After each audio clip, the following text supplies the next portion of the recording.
Slide-nya sudah? Lihatin videonya ya. Cek. Selamat siang. Assalamualaikum warahmatullahi wabarakatuh.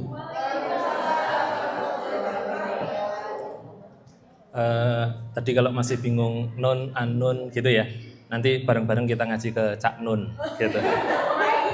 Kayaknya jauh lebih known daripada kita ya Mas ya, daripada kita unknown. Oke. Ya walaupun nggak terlalu jelas di slide-nya, mungkin sedikit perkenalan dulu di halaman berikutnya boleh Mbak. Saya Dimas Nur Cahyo, dipanggilnya Mas Dimas biasanya. Mulai insecure karena kalau masuk ke distro dipanggilnya Om gitu ya. Jadi ternyata saya sudah segitu ya. Terus bareng Mas Bibi sama beberapa konsultan yang lain ini kita ada di satu project gitu, satu associate, salah satu nawaitu atau ikhtiar kita untuk bantuin klien di konteks brand strategi gitu. Brand strategi itu apa? Tidak kita bahas hari ini gitu, karena cukup rumit. Kalau sekilas secara background saya mirip dengan Mas Bibi, sama-sama di DKV, tapi akhirnya tidak jadi desainer gitu ya. Karena ternyata banyak penemuan yang menarik di DKV. Kalau teman-teman tahu nggak DKV itu singkatannya apa? Iya, itu kondisinya normal. Kalau lagi marah-marah visuhan biasanya gitu ya. Jadi desain komunikasi visual. Yang menarik adalah banyak teman-teman yang belajar di visual itu kurang memperhatikan di area komunikasinya.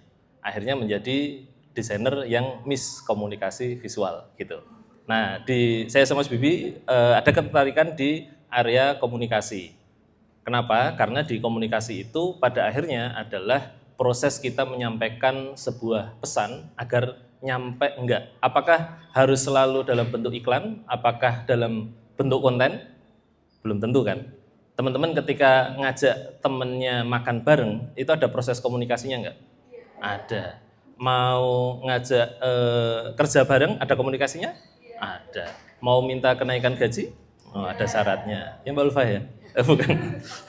Nah, di komunikasi ini yang menarik, dia terjadi di banyak hal, salah satunya di konteks visual, ada di part-part yang lain. Setiap hari sebagai manusia kita itu selalu berkomunikasi. Dengan bangun tidur dan bilang, itu kira-kira komunikasi bukan? Komunikasi, tapi terhadap diri sendiri gitu ya. Tapi kan banyak juga nih yang ini pasti udah ada Gen Z, anak Alpha belum ya?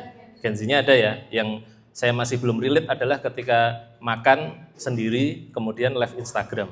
Nah, itu bentuk komunikasi yang bukan berarti teman-teman salah, tapi saya yang udah terlalu uzur gitu ya untuk memahami ini konsepnya piye gitu. Maksudnya apakah melaporkan ke teman sekelasnya kalau lagi makan atau seperti apa? Nah, ini salah satu bentuk komunikasi yang ketika beda generasi, di generasi tersebut oke nih gitu. Kalau di generasi yang beda nggak paham. Makanya ada istilah jokes bapak-bapak gitu ya. Karena apa sih lucunya gitu ya. Kalau buat teman-teman yang buat bapak-bapak itu mungkin ngakak terpinggal-pinggal karena apa? Karena beban hidupnya lebih berat gitu. Jadi dikasih jokes yang receh aja udah ketawa. Next. Hari ini kita akan belajar satu kata yaitu oke. Oke nggak? Oke, kita sudah selesai Mbak. Jadi teman-teman tahu nggak? Oke itu dari asal katanya apa? Okai itu ternyata ejaannya. Ada yang tahu oke itu dari apa? Nah, sebelum ke oke itu apa, salah satu tantangan terbesar generasi hari ini adalah bukan mencari informasi, tetapi memilah informasi. Teman-teman udah punya ChatGPT, udah punya Google, tapi kita jarang menggunakan tools itu bahkan untuk mencari kata yang kita nggak tahu. Kita tanya ke sebelahnya, padahal lebih pintar Google kan. Tapi kita tanya ke sebelahnya, apa tuh mau gitu. Nah, next. Oke itu dari all correct yang sebenarnya nextnya dulu Mbak. Itu plesetan dari all correct yang ditulis pakai huruf O dan K. Jadi all correct. Ini ada di salah satu saya lupa penerbit koran mana yang akhirnya melesetkan kalau bahasa kita diplesetnya di bahasa slang gitu, akhirnya all correct yang sebelumnya Mbak, tulisannya kan semua benar, semua sudah sesuai, kemudian diplesetkan menjadi all correct dengan O dan K, kemudian disingkat menjadi oke. Gimana? Tambah informasi baru hari ini? Lumayan ya. Nah, ini biar agak seger dulu. Kita masuk yang berat. Oke, next. Jadi di oke ini adalah kenapa di sini tiba-tiba ada Doraemon gitu ya. Karena yang diminta Mbak Elit kemarin adalah gimana nih teman-teman bisa lebih kreatif. Teman-teman bisa lebih analitik, lebih kritikal. Ketika kita ngomong kreatif, analitik gitu ya, biasanya permasalahannya adalah dengan bagaimana menemukan sebuah ide. Betul ya? Oh idenya apa ki? Caranya piye dan seterusnya gitu ya. Nah, saya meminjam istilahnya Doraemon dengan mesin penemu ide gitu ya. Kenapa? Karena sebenarnya ide itu bisa kita bangun mesinnya. Belajar dari Doraemon, satu hal yang menarik adalah kita pertama nonton Doraemon di umur berapa? 4. Oke, berarti berapa Mbak? 30 tahun? Oh ya. Di atas 20 tahun. Jadi berpuluh-puluh tahun kita dihapusi Doraemon, kita itu happy. Kita tahu loh, semua yang dia sampaikan itu bohong gitu. Yang dia sampaikan itu imajinatif. Tetapi belajar dari Doraemon bahwa ketika menyampaikan sesuatu dengan tepat sesuai permasalahannya, dalam tanda kutip dimanipulasi pun kita bahagia gitu ya. Nah, saya akan mencoba memanipulasi pemikiran teman-teman hari ini dengan bantuan Doraemon, kita bikin mesin penemu ide. Next. Jadi diagram ini atau bentuk ini berbentuk piramida ke bawah, ini mesin penemu idenya yang kalau teman-teman perhatiin ini sebenarnya zoom in dari benda apa? Ada yang bisa punya imajinasinya? Kalau di zoom in bentuknya kayak gini itu benda apa? Ini adalah pensil. Ada O-nya dong. Oh gitu dong. Bener nggak? Bener nggak? Padahal sebenarnya enggak. Itu cuma trigger bagaimana saya ngomong kalau ini gambar pensil yang di zoom in. Percaya ya?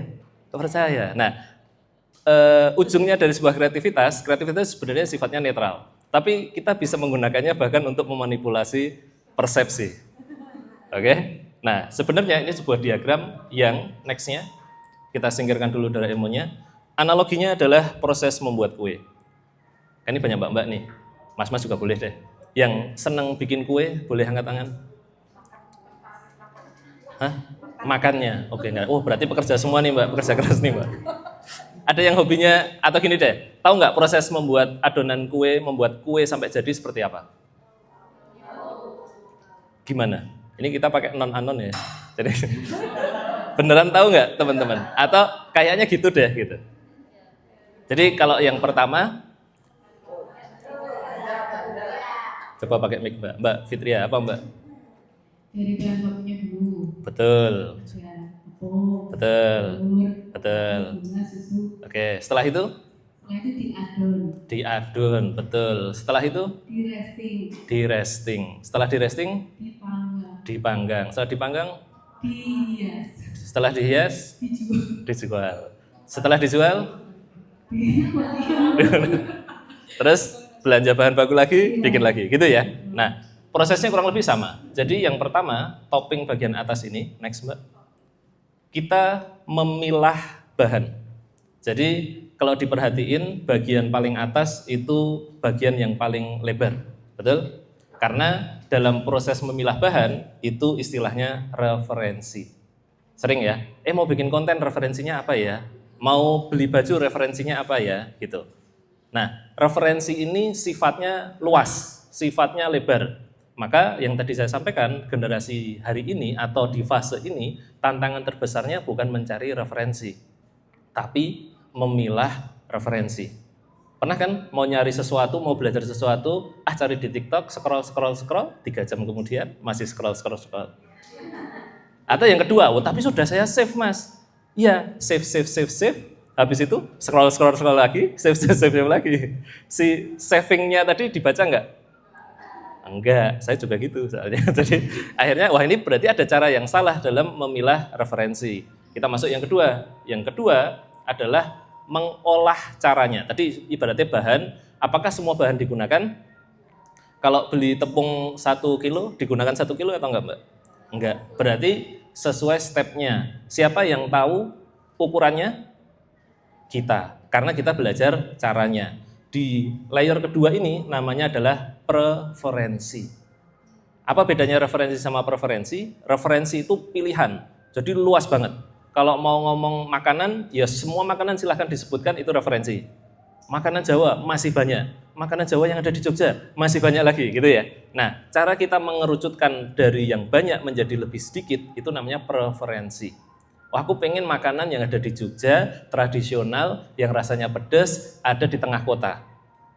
Mulai sedikit ya, mulai sedikit, mulai sedikit, mulai sedikit. Nah, proses ini sebenarnya kita jalani setiap hari. Benar nggak?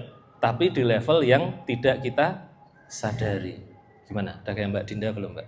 Belum ya? Jadi proses kreativitas itu dimulai dari menyadari ulang hal-hal yang sifatnya otomatis. Kenapa? Karena tantangannya otak kita itu seneng sesuatu hal yang sifatnya rutin. Karena sudah nggak mikir.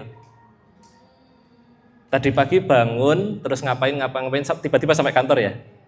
Kenapa? Karena tiap hari begitu. Agak beda kalau Senin gitu ya, karena minggunya beda gitu ya. Senin itu agak beda, tapi berarti Selasa, Rabu, Kamis itu kayak template-nya sama. Nah, tanpa kita sadari, kita sebenarnya sudah melakukan proses pemilahan, tetapi karena tidak disadari, kita nggak bisa mengulanginya lagi. Lanjut. Yang terakhir, tadi kan udah ketemu tuh bahannya, adonannya, kemudian ada adonan yang jadi, ada adonan yang enggak. Kemudian yang kita resting, adonan yang jadi. Itu aja masih di resting, artinya di resting itu diapain Mbak berarti? Diistirahatkan, capek dia diadon terus gitu. Terus diistirahatkan biar mengembang. Setelah mengembang baru dipanggang dan seterusnya. Nah, di part ini adalah bagaimana dari referensi, preferensi, jangan lupa dieksekusi. Teman-teman belajar cara merajut, cari di TikTok. Wah, api. Wis sore, maem sih ah. Terus minggu berikutnya, kemarin mau nyari referensi, nyari lagi. Akhirnya nggak pernah eksekusi. Ketika nggak pernah dieksekusi, maka ide apapun atau bahan apapun nggak akan pernah menjadi kelanjutan berikutnya seperti apa. Jadi kata kuncinya, pilah, olah, pilih. Nanti filenya boleh di-share ke teman-teman, jadi yang senang nyatet silahkan, yang mau filenya juga boleh. Jadi bagaimana kita kalau diperhatiin, memilah dari yang banyak menjadi lebih sedikit, mengolah caranya, kemudian memilih hasil mana yang akan kita kembangkan di fase berikutnya. Next. Kalau diperhatiin kata kuncinya, dan kalau kita bagi slice gitu ya, yang paling atas itu adalah seluas-luasnya. Jadi kalau cari referensi sebanyak mungkin, betul. Tapi kalau sudah mengolah caranya harus sesadar-sadarnya. Jadi boleh banyak tapi terus disadari.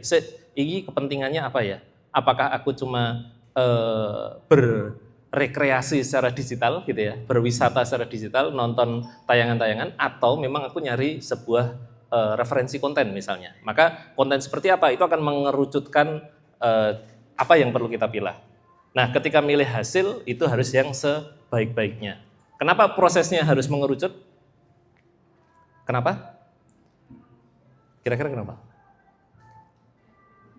Karena sebenarnya urusan kita itu banyak. Betul?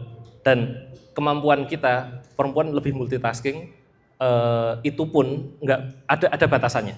Berarti kita harus memilah, harus memilih, harus menyaring banyak hal gitu. Yang laki-laki lebih susah lagi, karena nggak bisa multitasking. Makanya jangan sekali-kali nanya ke teman atau saudara cowok atau bapaknya yang lagi ngetik WA gitu ya. Itu nggak bisa. Itu gitu. Nggak bisa. Itu nggak bisa. Harus selesai dulu gitu. Next. Pilah, olah, dan pilih. Gimana cara menerapkannya? Kalau kita ngomong daily hack berarti harusnya dengan urusan sehari-hari. Misalnya kita kasih contoh, masalah itu ditaruh di atas ya, untuk kita saring. Tidak semangat kerja gitu. Kira-kira kalau tidak semangat kerja alasannya apa aja? Capek, apalagi. Ini paling gampang loh cari alasan. Yuk, capek, terus ngantuk. Apa Mbak? Banyak kerjaan. Terus apa lagi? Jenuh, gaji kurang gitu ya. Banyak lah. Jadi kalau di bagian mencari penyebab sebenarnya kita jago gitu. Tapi kita belum meneruskan di layer berikutnya, yaitu bagaimana next mengolah sikapnya. Jadi kita nggak bisa memilih penyebabnya, tapi kita bisa mengolah sikapnya. Sikap itu juga ada pilihannya. Makanya ketika lagi sebel terus disuruh mbok sabar, oh, kok sabar, nah, gitu kan. Atau yang ngasih tahu juga dengan nada yang salah, mbok sabar, gitu kan. Mbok pelan, tapi ngomongnya keras gitu ya. Nah, sabar, syukur, atau wah ternyata aku malas kerja karena kerjaanku kurang banyak, akhirnya aku pilih kerja sampingan, itu juga bagian dari memilih sikap gitu. Nah, kalau diperhatiin dari list penyebab dengan list sikap, biasanya list sikap itu lebih sedikit. Karena sebenarnya kita lagi ngukur mana yang cocok buat kita, mana yang cocok sama kondisi kita. Karena kalau kita menyalahkan keadaan, itu nggak pernah selesai. Ada aja. Lagi pulsanya habis, chargernya rusak, gitu. Chargernya rusak, temennya nyebelin, gitu. Temennya nyebelin, habis itu kasih kerjaan lagi, banyaklah gitu loh penyebab. Tapi kalau ngomongin sikap, sebenarnya kita udah punya beberapa sikap andalan yang bisa kita lakukan. Sabar itu juga salah satu andalan loh, gitu loh. Syukur itu juga andalan gitu loh. Cuma lagi-lagi karena kita tidak di konteks sadar, kita nggak ngeh kalau kita punya tools yang sebanyak itu. Yang terakhir, pilih aksinya. Jadi yang dipilih itu aksinya.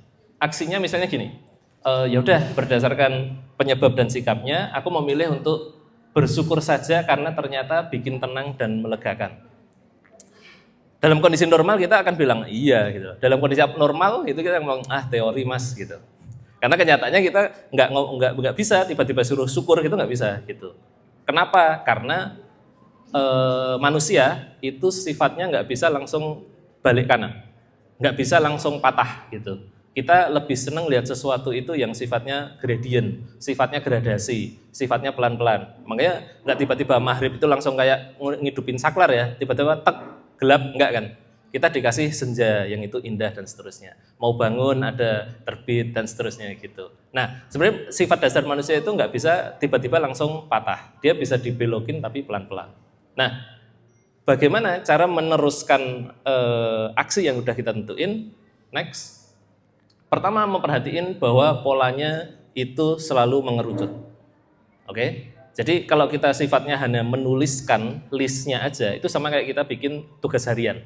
Gampang nulis tugasnya, yang susah menyelesaikannya. Maka kemampuannya harus punya shaping.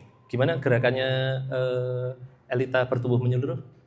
Bertumbuh menyeluruh. Nah menyeluruh itu sebenarnya nanti kesini kan. Jadi bagaimana kita meng-shaping. Iya. Meng-shaping kalau di konteksnya Elita yang hari ini temanya menyapa diri adalah bagaimana kita mengerucutkan berbagai hal yang di luar tapi yang sedang kita butuhkan atau sedang kita perhatikan. Jadi bertumbuh menyeluruh itu tanpa sadar sebenarnya ada gerakan gitu Mbak. Bagaimana meluaskan diri tapi kemudian mengembalikan yang penting lagi aja. Gitu. Itu dimasukin aja Mbak ke filosofinya bertumbuh menyeluruh gitu.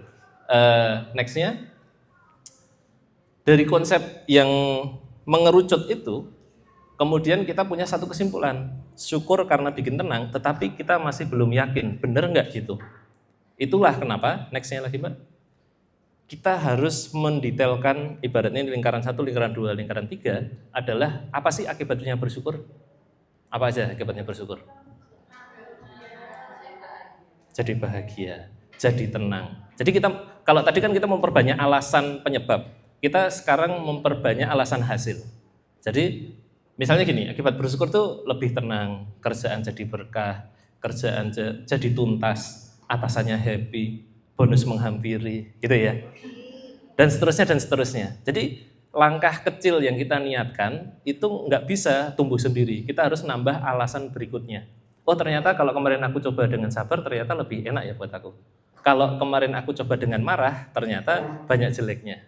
Betul? Jadi kalau dilihat dari mengerucutkan ketemu hasil, kemudian kita kayak adonan tadi, kita kembangkan, kita panggang untuk kemudian menjadi roti lezat yang enak dimakan. Dari proses ini kita belajar bahwa next, yang tadinya masalah, kalau kita saring dengan metode yang tepat akan menjadi rezeki baru. Di itu momen apa ya? Annual meeting tahun lalu kita udah belajar rezeki, resiko, revisi. Bagaimana rezeki dibungkus dengan resiko berkembang jadi rezeki lagi kalau kita mau merevisi. Nah, ini pengembangan berikutnya bagaimana merevisi yang tadinya masalah kemudian jadi rezeki baru. Oke, yang tadinya permasalahan nggak semangat kerja tapi kita selesaikan menjadi skill baru, menjadi skill set baru. Framework ini sebenarnya next adalah kalau kita putar itu framework yang kalau kita ingat dengan kata oke. Oke? Oke. Jadi kan tadi biasanya kalau kita ngeliat framework tuh kayak gimana ya cara gunainnya, aku tuh gampang lupa dan seterusnya. Nextnya teman-teman bisa praktekin cukup ketika ada masalah tulis saja oke dengan format ini. Kemudian nextnya teman-teman putar jadi framework tadi. Kemudian teman-teman mulai bisa milah mana yang menjadi pilihan dari sikap yang mau kita lakukan, pilihan dari penyebabnya, dan bagaimana pembelajaran baru yang bisa kita temukan di situ. Bahwa setiap masalah itu mendorong kita, nge-trigger kita untuk belajar hal yang baru. Berarti masalah hal yang baik atau hal yang buruk? Hal yang baik. Dan kita selalu ucapkan di awal yaitu, oke, kita hadapi ini gitu. Oke, kita lihat ada pelajaran apa ini. Afirmasi itu menjadi penting. Kenapa? Karena orang terakhir yang kita selalu lupa kita ajak diskusi adalah diri kita sendiri. Maka kita perlu menyapa diri kita dengan oke, yuk kita belajar apa hari ini. Oke, yuk apa yang bisa kita dapat dari sini. Oke, yuk kita bisa ngolah apa lagi dari sini. Jadi framework oke ini nanti bisa teman-teman praktekkan setelah ini dan taruh masalah yang lagi benar-benar terasa hari ini. Gitu. Next. Nah ini nanti di slide-slide gitu ya. Kenapa oke itu penting? Karena Gusti Allah itu maha oke. Jarang ya denger ya. Gusti Allah kan maha agung, maha. Ada nggak dalilnya? Oh ada. Saya lulusan pesantren kok. Jadi ada satu dalil yang mengatakan bahwa aku sesuai prasangka hambaku. Pernah dengar ya? Jadi penerapannya seperti apa sih? Penerapannya itu gini. Aduh, kok gawean meneh abot iki. Gusti Allah bilang apa? Oke, jadi abot. Benar enggak? Aduh, ketoke hujan iki. Wah, engko mesti masuk angin iki. Gusti Allah bilang apa? Oke. Tapi kalau kita lihat, ini tantangan baru, aku mau belajar. Gusti Allah bilang, oke, kita akan belajar hal yang baru. Maka apapun yang terjadi kemudian itu sebenarnya trigger dari apa yang kita ucapkan. Karena doa itu mengamini apa yang kita yakini. Gitu. Lumayan lah ya, mondoknya nggak sia-sia. Nah, Gusti Allah itu maha oke. Ini jadi satu mantra. Sebenarnya ada di lagunya Festivalis gitu ya, yang maha oke gitu ya. Nah, mungkin teman-teman tahu. Saya festivalis juga, walaupun udah tua ya. Terus ini sering kita ucapkan untuk mengiyakan apapun keadaannya.